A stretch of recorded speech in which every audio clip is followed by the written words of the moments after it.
IPL అంటే మనకి ఒక టోర్నమెంట్ మాత్రమే కాదు, అది ఒక ఎమోషన్. కానీ 2015 జూన్ 14న వచ్చిన ఒక వార్త సిఎస్కే ఫ్యాన్స్ గుండెల్ని ముక్కలు చేసింది. Chennai super Kings ban for 2 years. అసలు ఆ 2 ఏళ్ళు ధోని ఏమైపోయాడు, సిఎస్కే ఏమైపోయింది, అసలు ప్లేయర్స్ తప్పలేకపోయినా అంత పెద్ద శిక్ష ఎందుకు వేశారు, అసలు దీని వెనుక ఉన్న టెక్నికల్ రీజన్ ఏంటి, చాలా మందికి తెలియని ఆ చేదు నిజాలు ఈ వీడియోలో తెలుసుకుందాం. Let's start the video.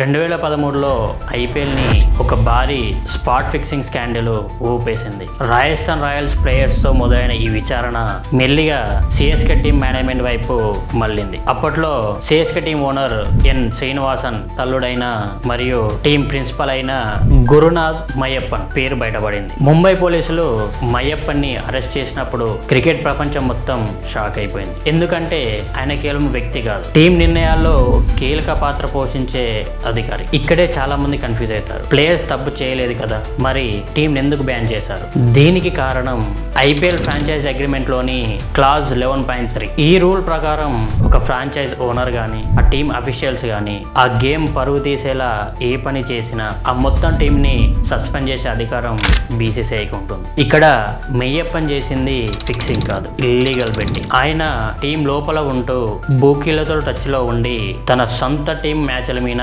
Betting వేశాడు. The franchise is responsible for it's officials. అంటే ఓనర్ తప్పు చేస్తే ఆ మొత్తం టీంకి ఆ తలవంపులు వస్తాయి. అందుకే శిక్ష తప్పలేదు. సుప్రీంకోర్టు నిర్ణయించిన లోధా కమిటీ చాలా కఠినంగా వ్యవహరించింది. కేవలం ఫైన్ వేసి వదిలేస్తే భవిష్యత్తులో మిగతా టీములు కూడా అలా చేసే అవకాశం ఉంటుంది. క్రికెట్ అంటే క్లీన్ గేమ్ అనే నమ్మకం ఫ్యాన్స్ లో పోకూడదు. జస్టిస్ లోధా తన తీర్పులో cricket is bigger than any individual or franchise అని చెప్పారు. అందుకే ఒక ఎగ్జాంపులరీ పనిష్మెంట్ గా సిఎస్కే మరియు రాజస్థాన్ రాయల్స్ ని 2 ఏళ్ల పాటు బ్యాన్ చేశారు. ఆ టైంలో కెప్టెన్ ఎంఎస్ ధోని పడిన మానసిక వేదన మాటల్లో చెప్పలేదు. తనకెంతో ఇష్టమైన టీం మీద ఫిక్సింగ్ ఆరోపణలు వచ్చినప్పుడు తను చాలా మౌనంగా భరించాడు. ధోని తన డాక్యుమెంటరీలో బాధపడుతూ ఒక మాట అన్నాడు, నా పేరును కూడా ఇందులో లాగారు, నా నిజాయితీని ప్రశ్నించారు అని. తప్పు ఎవరో ఒక అఫీషియల్ చేస్తే నింద మాత్రం దేశం గర్వించే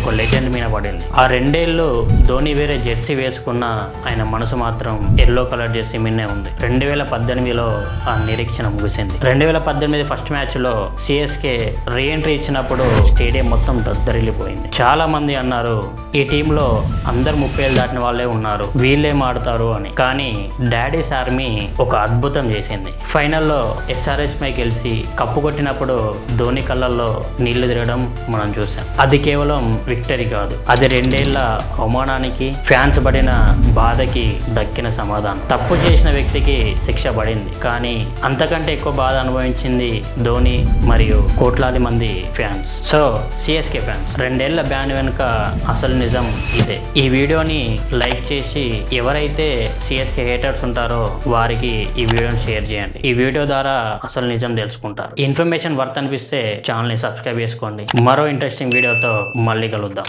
బై.